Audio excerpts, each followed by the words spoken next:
Hey everybody. So I was going to talk a little bit about my job as a GA. So the position is called Substance Abuse Prevention Education Graduate Assistant.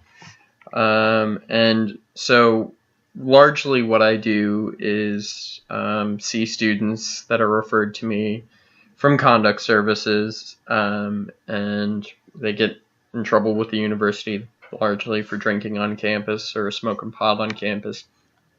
And I do education and refer them on to counseling, and they have to do 2 to 3 counseling sessions. So largely this is sort of a tertiary prevention program. There is some secondary and even maybe some primary prevention in my sort of outreach efforts. I do like tabling events where I give students different educational material and talk about, addiction and drug use and what is safe drug use. So it sort of takes a prevention approach or a risk reduction approach rather than an abstinence approach.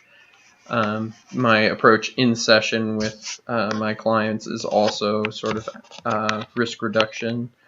I usually say something along the lines of, hey, if you don't want to stop using drugs or alcohol, I want to give you the information to do so safely. And if you want to stop, then I'm here to help.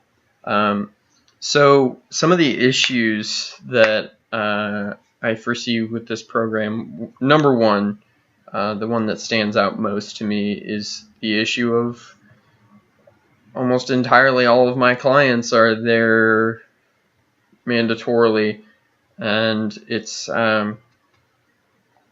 they're often very resistant, hesitant, untrustworthy of me, and that makes developing a relationship very difficult. And the honesty, the sort of shame-based response is something that's very prevalent in my clients, and so it's tough to get work done. This is not to say that I don't do anything to these folks who are very withheld about their substance use information, but I feel like there is some difficulty getting through with people sometimes. And then for the primary and secondary prevention duties that I have with the outreach and tabling events, just speaking to my own experience in undergraduate, the people I need to talk to are not showing up to those events because they're not hanging around campus, and so there's definitely better efforts that could be made there. I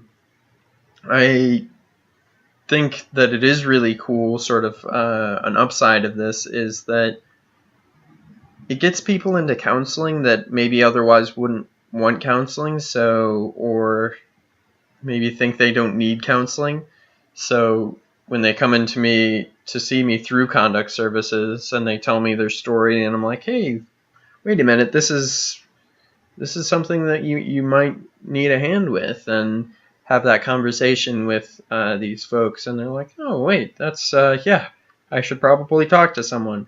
And so it's really cool having those instances where individuals need services, they weren't getting services, but because happenstance and because they got in trouble, they either were motivated to quit or motivated to get services. So I think that's definitely the sort of best part of my job.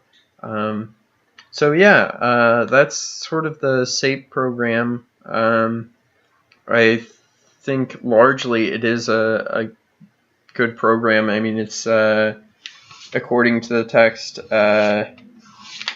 it is one of the more research-supported, the school-based programs. So neat stuff. Let me know what you all think, and I'll be happy to talk with you.